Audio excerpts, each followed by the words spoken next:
Welcome to another edition of Positive Profiles. I'm Kimberly Skeet. This edition takes us to the home of Chef Creig. I was hoping that he'd take us to the kitchen, but I see that we've had other quarters set up today. Hi, Creig. Hi, Kim.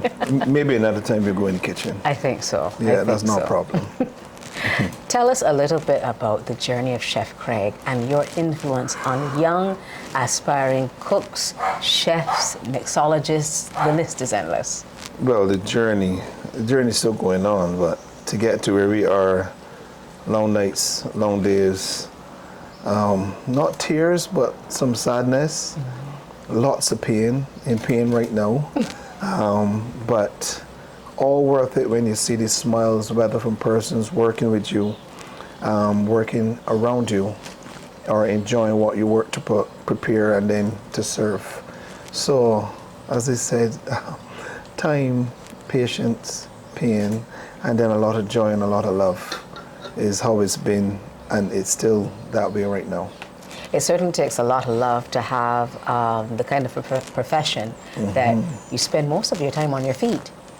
Now, what gave you the impetus to decide this is the career that I want? Honestly, the love of food, for food, and for people that share that same sentiment. Growing up, I always loved to eat food. Wherever we went, every household, everywhere, I would end up in the kitchen, begging but looking to learn. As well, you know, not just wanted to eat, but want to know how to do it. So, but by doing that without saying, then one of my aunts picked up on it. She said, "Well, if you love eating so much and you always come in the kitchen, come in by the kitchen, come and learn to cook." And that started the love for cooking. Right, there was always a love for food. I believe from birth. I can't tell you exactly, but I know I always loved to eat food. This is your sister here, but how many? I know that. Oh yes. How many other brothers and sisters have you met along the way? Young children, especially, that you could see they had an innate talent for this skill, and you've pulled out that talent bit by bit. I can't give you a number, to be honest with you. Within my family, I can say this about 4 or 5 as cousins, all cousins actually. And then around Barbados in schools, other workplaces, that people that came on and did part-time work to pick up a skill. I would say is in the hundreds, maybe over 200 or so. And then internationally, persons that I met and influenced representing the BTMI, that would be another couple hundred as well. But I wasn't keeping count, to be honest with you. I'm just always happy that they started going in the right direction, pick up the love, pick up the passion, and then keep that drive going. You could have easily kept your passion by being in a kitchen at a 5-star hotel or restaurant. Why choose to do it from the position of teacher? Honestly, when you mention or when you ask this question about hotel, restaurant, whatever, I did it. I was executive chef by 25, 26. Yeah, that's right. Early out, and honestly, I was done with it already. I reached where I was supposed to reach very quickly, and staying in it got boring. So I started to do catering on the side. I started to represent Barbados through the BTMI as well as working at the hotel, and then I also started doing the private dinners, etc. So basically, that took over everything really, and took me away from the hotel, restaurant, and that kind of stuff. But which I also said became boring because they did everything quickly. Got to the highest point they could get to here, and then the next thing would have been to travel. I did travel, but the joy of traveling and doing it so many different places with so many different people representing your country, that filled the joy. I wouldn't say the void, but it filled it, or well, it continued to add to that eagerness to learn and to teach, because wherever you exchange Barbados, wherever around the world I exchange Barbados, I don't see cuisine, it's Bajan food or Barbadian food. Because we speak simple. That's how we talk it. We speak about our food with slang. We don't say Bajan cuisine. It doesn't sound right. No. It's not us. It's Bajan food. Bajan food. So wherever I go to showcase that, everywhere, every person in that area runs and comes to learn. Whether it's the manager of the hotel, whether it could be a janitor, that's the honest truth. They smell it, they see it, they want to embrace the culture and the food. So then they come and jump in. So doing that filled and overfilled the ambition of hotel, restaurant, whatever, here and anywhere else around the world. Just going there, doing it quickly, showcasing, and gathering and picking up more and educating more and more in a natural way, actually. You enjoy teaching that skill, or imparting that skill to others. For sure, totally enjoy it. I want you to take me back to the days of dueling chefs and the young people that found themselves inspired. What are some of the things that they would come to you with, or the areas that they felt a little insecure about that you helped to bolster and give them that confidence to keep going? To be honest with you, first and foremost, they were absolutely annoying. And why I say that is because they come to you and they ask 10 questions in 2 minutes because they want to learn or figure out everything fast.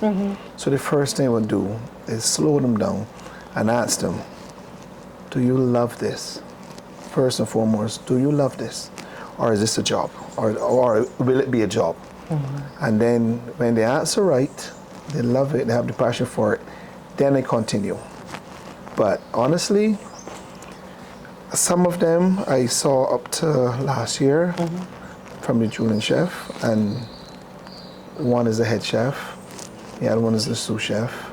But they found out from me early that it's a lot of hard work, it's a lot of dedication. You're going to miss a lot of life when it comes to the family time and just relaxation. So I just told them the hardcore truth, but in a good way. But then when I said that to them, then I turned around and tell them, but then once you're happy with what you're dedicating to and people around you appreciate and understand, then it's worth it. So I told them about it, then I told them how I managed it, and then they kept moving on. And they found their own ways to do the same thing. And they could always reach back out as well. Fantastic. Chef Creig, what about those young people who you want to reach out to, that you can see they have that innate talent, but it is challenging to get them on board?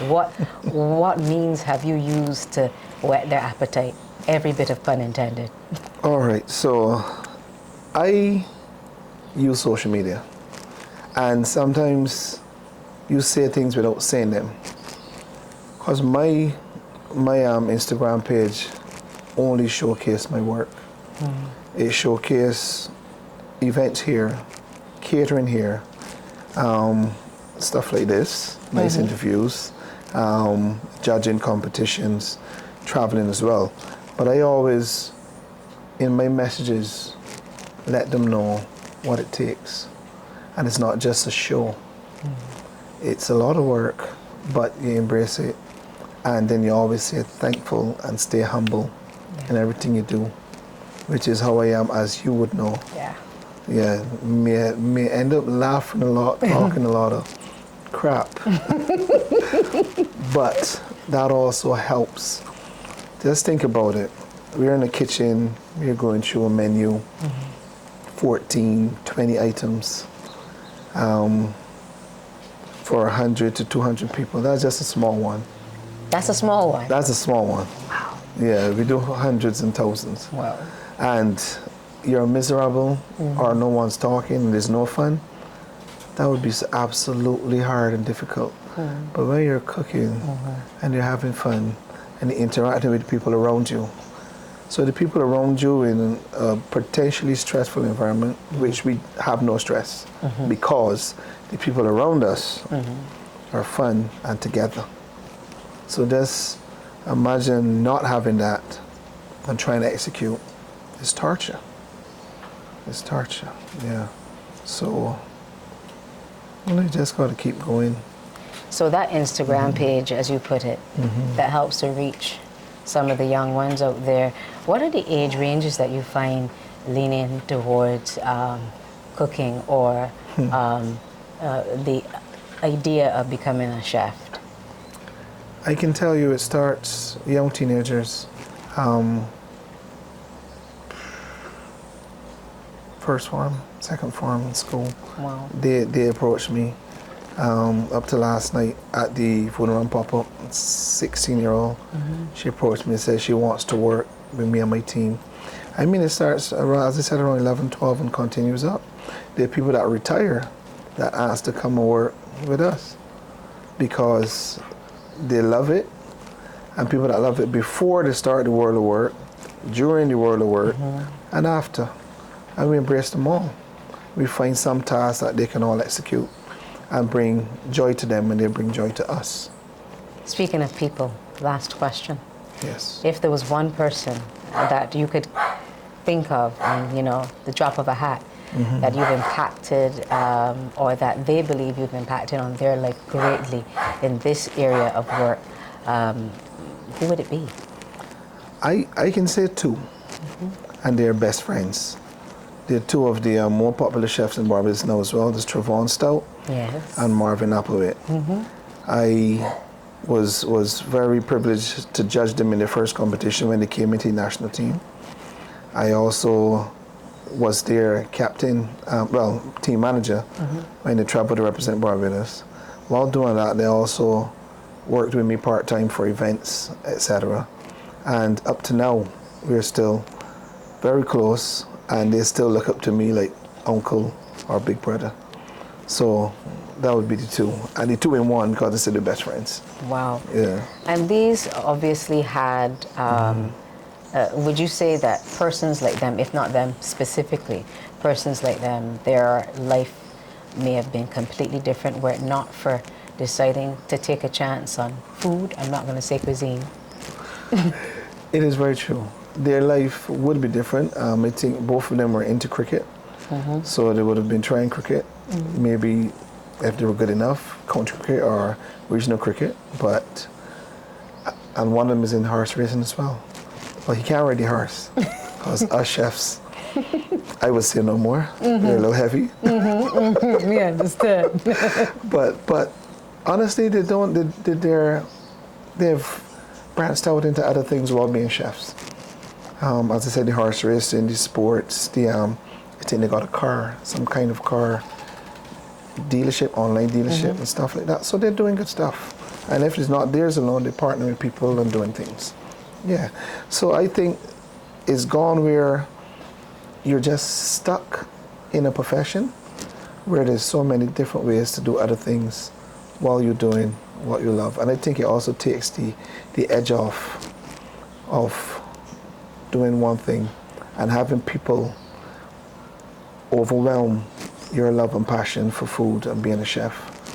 Different avenues, and just pause people a little and do something else and then back on stream. So, yeah.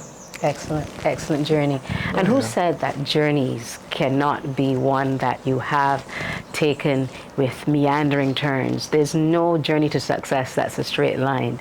In fact, most success stories have a meandering road that takes you there, and Chef Creig is a key example of that. But along that journey, he's met so many people, so many young people that he felt not only impacted his life, but he felt it would be good to give back to them and help them take a wide journey, a wide perspective on their meandering journey as well to success. You've been watching Positive Profiles. I'm Kimberly Skeet.